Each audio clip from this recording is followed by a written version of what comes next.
అందరికీ శరణార్థులుల్లా జై సేవాలాల్. నేను మీ బంజారా సుజాబాయ్. మీరు చూస్తున్నారు కేబిఎన్ తెలుగు టీవీ. భిన్నత్వంలో ఏకత్వం కలిగిన దేశం మన భారతదేశం. మన దేశంలో అనేక కుల మతాల వారు ఉన్నప్పటికీ అందరూ అన్నదమ్ముల్లాగా కలిసిమెలిసి ఉండే దేశం మన భారతదేశం. ఈ రోజు మనం మన భారతదేశంలోని బంజారా కమ్యూనిటీ గురించి తెలుసుకుందాం. మన దేశంలో మొట్టమొదటిసారిగా బ్రిటిష్ వారిపైన పోరాడిన యోధులు, కండబలంలో తిరుగులేని వీరులు, ఎందరో బ్రిటిష్ వారిని ఓడించిన ధీరులే మన బంజారాలు. చరిత్రలో బంజారాలు చిన్న తండాల నుంచి రాజులుగా ఎదిగి రాజ్యాలనే పాలించిన ఘనత మన బంజారాలది. సాక్షాత్తు శ్రీ వెంకటేశ్వర స్వామితో పాచికలు ఆడిన హాతిరాం బాబాజీ చరిత్ర కూడా మన బంజారాలది. బంజారాలకు బంజారా అనే పేరు ఎలా వచ్చిందంటే చరిత్రలో చాలా కారణాలున్నాయి. పూర్వం బంజారాలు ఒక చోట నుంచి మరొక చోటికి ఉప్పు వ్యాపారం, అలాగే జొన్నల వ్యాపారం చేసేవారు, చిరుధాన్యాల వ్యాపారం చేసేవారు. ఇలా బంజారాలు కాలక్రమేణా ఒక చోటి నుండి మరొక చోటికి వర్తక వ్యాపారం చేస్తూ ఉండేవారు. అందువలన బంజారాలను వంజారా అని పిలిచేవారు. అదే కాలక్రమేణా బంజారాలుగా రూపుదిద్దుకుంది. బంజారాలు పూర్వం రాజస్థాన్ నుండి వ్యాపార నిమిత్తం వివిధ రాష్ట్రాలలో సంచరించి ఆయా రాష్ట్రాలలో స్థిరపడడం జరిగింది. బంజారాలను ఒక్కొక్క రాష్ట్రంలో ఒక్కొక్క రకంగా పిలుచుకుంటారు. తెలంగాణ, ఆంధ్రప్రదేశ్ లో అయితే లంబాడి అని, షుగాలి అని పిలుస్తారు. అలాగే బంజారాలను నాయక్స్, రాథోడ్స్, చౌహాన్ అని కూడా పిలుస్తారు. మన బంజారాలకు ప్రత్యేకమైన వేషాధరణ ఉంటుంది. పూర్వం బంజారాలు అడవిలో నివసించేవారు కాబట్టి అడవి జంతువులు అప్పుడప్పుడు వారిపై దాడి చేస్తుండేవి. అందుకు వారిని వారు రక్షించుకోవడానికి రక్షణకు అనుకూలంగా ఉండే విధంగా వారి వస్త్రాలను తయారు చేసుకున్నారు. బంజారాలు వివిధ రాష్ట్రాలలో ఎలా వ్యాపించారంటే బంజారాల గురించి చెప్పుకునే ముందుగా అందరికీ గుర్తొచ్చే గొప్ప వీరుడు రాజస్థాన్కి చెందిన మన పృథ్వీరాజ్ చౌహాన్. భారతదేశంలో ఎందరినో ఓడించిన మహమ్మద్ గోర్ని చిత్తుగా వంటి చేత్తో ఓడించిన ధీరుడు పృథ్వీరాజ్ చౌహాన్. భారతదేశాన్ని పరిపాలించిన హిందువులలో ఆఖరివాడు పృథ్వీరాజ్ చౌహాన్. పృథ్వీరాజ్ చౌహాన్ పరిపాలిస్తున్న కాలంలో బంజారాలు బాగా ఉన్నత స్థాయిలో ధైర్యంగా బ్రతికేవారు. బంజారాల దగ్గర ఎక్కువగా ఆవులు ఉండేవి. వాటితోనే వారు వ్యాపారాన్ని కూడా చేసేవారు. బంజారాలు ఉప్పు, జొన్నలు అన్ని ప్రదేశాలకు ఎగుమతి దిగుమతి చేసేవారు. వారు వ్యాపారం కూడా ఎడ్ల బండి ద్వారా చేసేవారు. అప్పుడు వాళ్ళు ఏర్పరిచిన మార్గాలని అనుసరించి ప్రభుత్వం రోడ్డు మార్గాలను ఏర్పరిచింది. బంజారాలు శారీరకంగా చాలా బలంగా ఉండేవారు. అందుకే వారిని చాలా మంది రాజులు రాజ్యాన్ని కాపాడడానికి నియమించుకునేవారు. బంజారాలు కష్టాన్ని నమ్ముకొని బ్రతికేవారు. కానీ ఒకరోజు పృథ్వీరాజ్ చేతిలో ఓడిపోయిన మహమ్మద్ గోర్ పెద్ద సైన్యంతో వచ్చి పృథ్వీరాజ్ ని ఓడించాడు. అప్పటి వరకు ఉన్న సైన్యం ఒక్కసారిగా కుప్పకూలిపోయింది. అప్పటి నుంచి బంజారాలు వలస వెళ్లడం మొదలైంది. అప్పటి నుంచి బంజారాలు తమ కమ్యూనిటీని విడిపోయి కొందరు వ్యాపారం చేసుకుంటున్నారు, మరికొందరు రాజస్థాన్ లోనే ఉండిపోయారు. ఇంకొందరు వివిధ రాష్ట్రాలలో ఎవరికి సంబంధం లేకుండా అడవిలో గుడిసెలు కట్టుకొని అక్కడ జీవిస్తున్నారు. ఊరికి దూరంగా ఉండి వారు ఉండే ప్రదేశాన్ని తాండాలుగా ఏర్పరచుకున్నారు.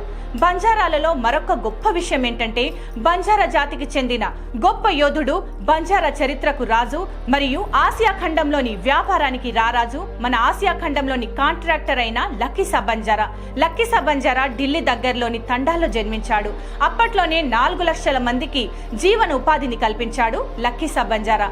లక్కీసా బంజారా యుద్ధాలే కాదు వ్యాపారాలు కూడా చేసేవాడు. లక్కీసా బంజారా సివిల్ కాంట్రాక్టర్. అందువలన దేశంలో చాలా ప్రాంతాలకు అతను మెటీరియల్స్ ని సప్లై చేసేవాడు. బట్టలు కూడా చాలా ట్రాన్స్పోర్ట్ చేసేవాడు. మొఘల్స్ ఉన్నప్పుడు వాళ్ళకి లక్కీసా బంజారా ట్రాన్స్పోర్ట్ చేసేవాడు. లక్కీసా బంజారా తండాలో దాదాపుగా 3 లక్షల మంది ఉండేవారు. ప్రతి బంజారా కుటుంబానికి 100 నుంచి 1000 దాకా ఆవులు, ఎడ్లు ఉండేవి. వాటితో లక్కీసా బంజారా దేశం మొత్తం కావలసిన ట్రాన్స్పోర్ట్ చేసేవారు. అందరూ కలిసి ఒక్క ట్రిప్ కి కొన్ని టన్స్ల మెటీరియల్స్ ని ట్రాన్స్పోర్ట్ చేసేవారు. వారిలో అందరూ బంజారా వాళ్లే ఉండేవారు. అలా ప్రతిసారి ఒక్కో రూట్ లో ట్రాన్స్పోర్ట్ చేసేవారు. అందుకు వారు ప్రతి 10 కిలోమీటర్స్ కి ఒక బావిని తవ్వేవారు. ఇలా దేశంలో బంజారాలు ఎన్నో బావులను తవ్వారు. అప్పుడు దేశం మొత్తం ట్రాన్స్పోర్ట్ చేసిన రూట్స్ ఇప్పుడు మనం వాడుతున్న నేషనల్ హైవేస్. మన దేశంలో ఉన్న గొప్ప పురాతనమైన రెడ్ ఫోర్ట్, రాజస్థాన్లోని లాల్ ఫోర్ట్, ఇలా చాలా వాటిని కట్టించింది కూడా లక్కీసా బంజారాని. లక్కీసా బంజారాని సిక్కులు ఎంతో గౌరవిస్తారు. ఎందుకంటే సిక్కిజం ఫౌండర్ అయినటువంటి గురునానక్ లక్కీసా బంజారాకు మంచి స్నేహితుడు. అంతటి గొప్ప చరిత్ర కలిగింది మన బంజారాల చరిత్ర. బంజారాలకు అన్యాయం ఎప్పటి నుంచి మొదలైందంటే, ఒకప్పుడు దేశంలోకి ప్రవేశించిన బ్రిటిషర్స్ మెల్లమెల్లగా అందరినీ బానిసలుగా చేయడం మొదలు పెట్టారు.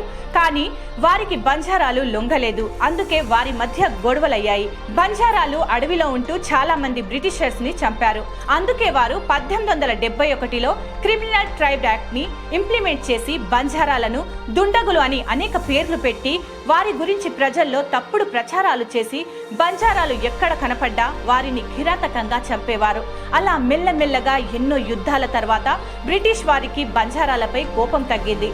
బంజారాలు అడవిని నమ్ముకొని అడవిలో లభించే వాటిపైన ఆధారపడి ఆవుల్ని పెంచుకుంటూ బ్రతికేవారు. బంజారాలు అనారోగ్యంతో బాధపడేటప్పుడు నాటు వైద్యాన్ని నమ్మేవారు. బంజారాలకు ఏ చెట్టు ఏ రోగాన్ని నయం చేస్తుందో బాగా తెలుసు. ఇలా అడవిలో మొత్తం సంచరిస్తూ అడవిని నమ్ముకొని బ్రతికేవారు కాబట్టే బంజారా అనే పేరు వచ్చింది.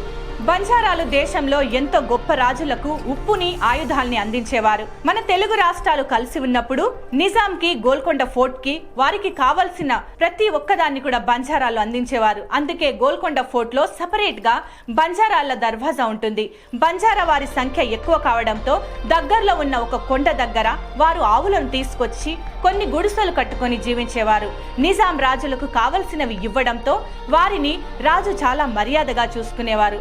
అలా వారు కొన్ని కుటుంబాలతో అక్కడ పని చేసుకుంటూ ఆ కొండపైనే సెటిల్ అయ్యారు. ఆ కొండలే ఇప్పుడు మనం చూస్తున్న హైదరాబాద్ లో ఉంటున్న బంజారా హిల్స్. కానీ ఎప్పుడైతే ఆంధ్రప్రదేశ్ ఫామ్ అయిందో మెల్లగా అక్కడ ఉన్న భూమిని మొత్తం ప్రభుత్వం తీసుకుంది. అప్పట్లో చదువులో కొంత అవగాహన లేకపోవడం చాలా మందికి అన్యాయం జరిగింది. అక్కడి నుంచి వారి దగ్గరలో ఉన్న భూమిని ప్రభుత్వం లాక్కోవడం జరిగింది.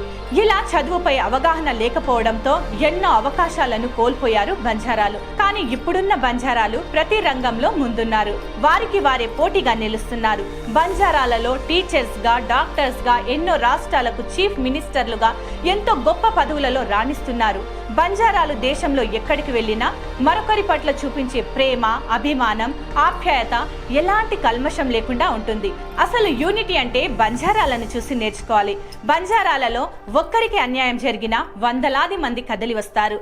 ఒకరికి ఒకరు సహాయం చేసుకుంటారు.